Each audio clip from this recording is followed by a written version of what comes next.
And now we move to the women's semis. And first up, a hammer of a heat between Hana Beaman and Zoi Sadowski-Synnott. Look at those two profile pictures. It tells you everything you need to know about the way these two are going to approach this.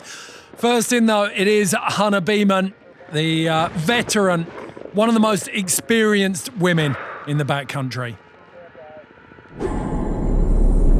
It feels awesome to be back in Alaska. I feel like last year I kind of wasn't expecting to get to go to Alaska, so it was a last minute kind of like, oh gosh, get up here. And this year I'm a little more prepared, so it's nice to come into it feeling a little more confident that I know what I'm doing. I think a win here for me would just be a little bit of redemption for last year.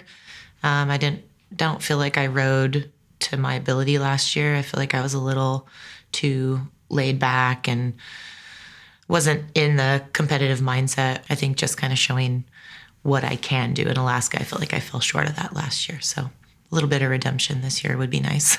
Just having Vans and Ride a part of this is awesome because, you know, they've supported me for so long. And for me, being able to be on this kind of a stage and kind of give them some love back and get them some visibility so they can continue to help support me and make awesome product is great. It's interesting to hear Hana say that she felt that she fell short a bit in 2021 because her run was really gnarly, very, very technical, but just lacked some of those freestyle touches perhaps. Yeah, she worked that spine. It was super exposed, like one of the gnarliest runs we've seen in women's free riding. But yeah, the judges are really specific. They want to see backcountry freestyle. This isn't a big mountain contest. So Hana knows that now. She's got that in her strategy box and she can say, okay, right, I can add in the freestyle. I just need to keep that exposure there. She's got those skills. And I think that's part of what makes her such a threat in snowboarding and on this tour, because she is very much always pushing herself to the next level. I mean, she has been a legend, a leader in the backcountry for quite some time with no sign of letting up. And we see this confident navigation of her first run right now as she kind of gets her way down to this lower section. Yeah, you can see her big, clean, confident turns on the top of the ridge there, and she's working onto the nose of this spine. Little bit hesitant there, but sends it straight down into the guts. Trying to stay on the toes there, bouncing around a little bit to make it back onto this side. And that's where her experience comes through as well, really knowing exactly where she was going to that second feature. Oh, goodness. There it was, and we talked about that a couple of minutes ago. That instability on the sunny side of the face. The way I wanted to. Bit of slough coming down there, so it's broken off on that warmer side. Oh, beautiful backside 360 to cap things off on her run. So Hana Beaman didn't go exactly where she wanted to. You could tell she kind of got caught on the wrong side of that spine at one stage and found herself cutting back. But I think she's made a really, if that wasn't what she wanted, she's still put a really solid run down.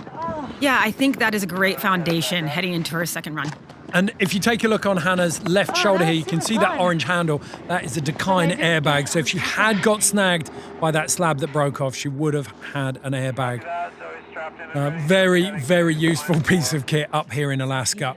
And now we head back up to the top. That a rider that doesn't have as much of the experience, but she is an incredibly quick learner, as we have seen on the tour last year to this year. Zoi Sadowski-Synnott. Last year, my first time in Alaska was an insane experience, and I feel like I learnt so much from it and got to go to Haines and film in the mountains there as well, and I feel like I learnt a lot from those two trips, so gonna bring that into this year. It would be super sick to win the Alaska stop. I think it's like the boss battle kind of. It's the biggest one in the gnarliest terrain, so it would be awesome. Yeah, Burden is one of my main sponsors, and I'm super lucky to have them behind me. They help me with a lot of things and making sure that I'm staying warm out on the glacier and getting all the right equipment. And I love their snowboards, so it's awesome to have them a part of who I am as a snowboarder. Classic Kiwi. She's so modest, but I guarantee you she's got a heart the size of Oklahoma. She is a wonderful human being. And she is, quite frankly, a breathtaking snowboarder as well. We saw her stomp a double cork 1080 at the Olympics a couple of months ago that reverberated around the world. What can she do here in Alaska? I mean, last year she came out of the gate with such explosive riding. I think we've all been waiting to see what she can do. Now, look at that, just a massive gap to start things off. And beautifully, like she measured that to the landing perfectly. You know, for someone that's only her second season riding in Alaska, she has this innate way of reading the terrain. It's really quite incredible to watch. Like, deepest section of the face there, just making her way down that spine, then across this nose. Picking her way through, a little bit tentative, exploring the terrain. Breaking fresh trail here. Is she going to stay up on this nose? What's she found? Oh my goodness. Cracks the seal on a whopper right in the middle of that face. That was beautiful. Arches out a toe edge turn as well. Very, very strong statement from Zoi Sadowski-Synnott. And that's what's so interesting here. You know, we're watching, being like, okay, she's picking her way down, she's moving a little slow, and then she does that. It's phenomenal how quickly she's acclimatized to Alaskan terrain. She is such a strong snowboarder across the board. She grew up at Snowpark, so she saw the likes of Seb Toots, Mark McMorris, Spencer O'Brien every Southern Hemisphere winter riding in front of her. And she had her 10,000 hours by the age of 12 or 13. So you can see that in her riding. But reading terrain like that and applying it in a contest format, that is I wasn't able to get mind onto the blowing. last feature I wanted to get onto. Yeah. So hopefully next round I can get on top of that. But it went. That is going to be a big, big scalp. If she can take out Hana Beaman first round. Yeah, hearts are thumping, the adrenaline is pumping. Two very different approaches to these runs. Hana Beaman very, very solid up top. She got into some serious exposure, but was maybe lacking those freestyle elements. Yeah, her riding, her navigation was very, very strong. You can see there that slide that set off a bit, but not phasing her. And I think that the lower part of her run was actually my favorite. Yeah, she got that really well measured backside 360 off the bottom there. But Zoi, she opened, she started the way she finished really, really strong. Little shifty into that transition. I feel like watching her ride, you could see the gears turning. As we were following her downhill with that drone angle, it was just, you know, she was picking apart the terrain, figuring things out, and then she just came down here and unleashed. And what's lovely, when you see it like this, she is so sure-footed. And she didn't come off the side of that. That was right off the nose. Yeah, she really has so much courage, but yet so much calmness. It's very wild. Well, that hit as well, she's bouncing through there on her heel edge. Right? And it doesn't look like it's really, really bottomless there. It's throwing you around. But Zoi she's able to sit on that heel edge using exactly the same board, interestingly, as both Mark McMorris and Ben Ferguson, the hometown hero, but in a 1.52. So there's quite a lot of taper on that board. It's got 10 mil of taper.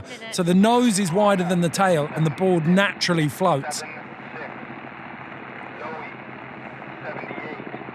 Wow, very close there. So 76 for Hana. I think the middle section of Zoe's may be a little bit light. Yes, and I think that the top section for Hana was very technical and very confident, and then she had that backside 360 down lower, which helped her. Now, into the women's semifinals second runs. Hana Beaman versus Zoi Sadowski-Synnott. Zoe's in the lead at the moment, but Hana with so much confidence in this terrain. We saw they're very, very tight. She's on a 76, Zoi on a 78. So Hana knows it's not going to take much here to push Zoi. Exactly, and she's starting off her run so confidently. I mean, the way that Hana just flows with this terrain is really remarkable. Well, she's put the time in. And you look at you talk to any of the big name riders, you look at the likes of Gigi Ruff, of Kevin Jones, Travis Rice himself, it's a couple of seasons before you find your confidence, you find your flow in Alaskan terrain, and that's what you see in Hana Beaman's riding. Great point. That is so true. Okay, arcing up, looking down this little gun barrel, airs out of the side of it.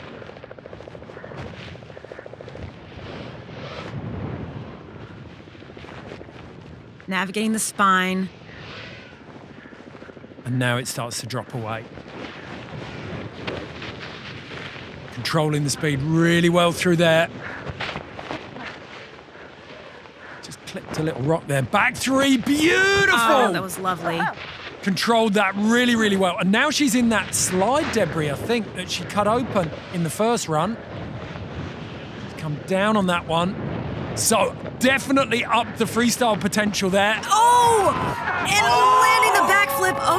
Okay, Hana. I thought for sure as she took off, she'd under-rotated that, and it's a testament to how much she dropped away there and how much speed she took in that she was able to bring it round. Very, very strong run from Hana Beaman. That is a new highest score in the women's round, 100%. Yeah, she's got to feel so good about that. And the cheers in the corral as she arrives down at the bottom of the run. Holy moly. Yeah, no joke. You know, you can almost hear in the crowd at the bottom, can't you, when it's a kind of sympathy cheer and when it's a, oh my God, you sent this. And that was a, you've sent this. A really nice backflip off a drop. And then a backflip that she rotated so slowly. And such good composure on the top of the run, navigating down that technical face. Okay, so Zoi Sadowski-Synnott grew up on quintessentially Southern Hemisphere snow, melt freeze. If you get powder days, it's usually anything over boot deep. So she knows how to ride difficult terrain. She knows how to make bad snow look good. She's in the best snow here. What can she do?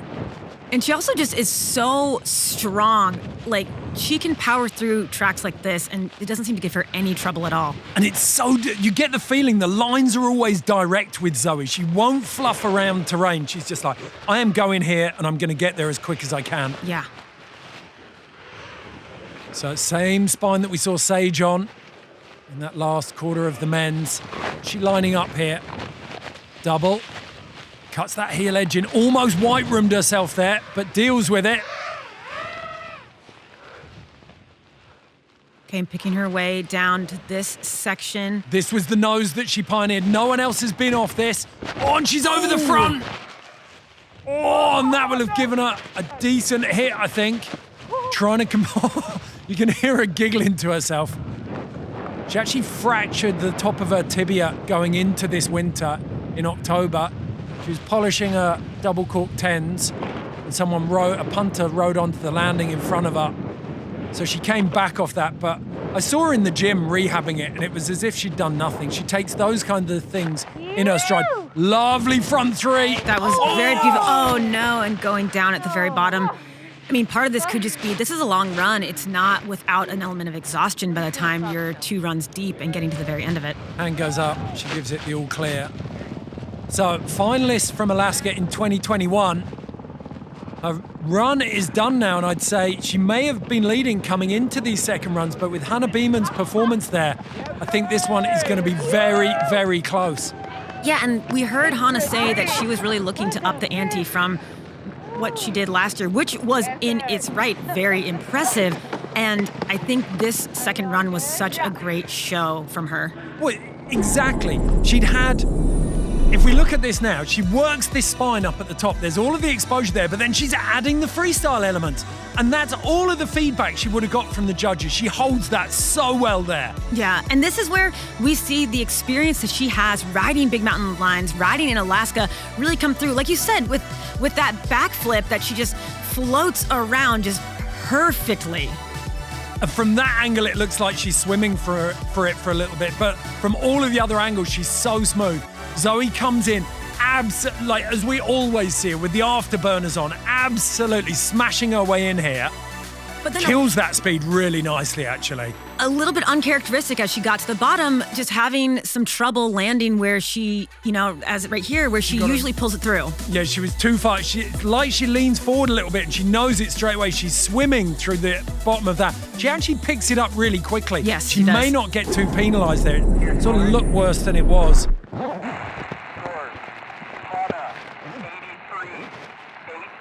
So, if you can hear that on the radio, Hana is on an 83, Zoi Sadowski-Synnott on a 60. So the difference between the two best run scores is 5 points. Hana Beaman will advance to the finals. Zoi Sadowski-Synnott, the first time she has been in a natural selection contest and not made finals.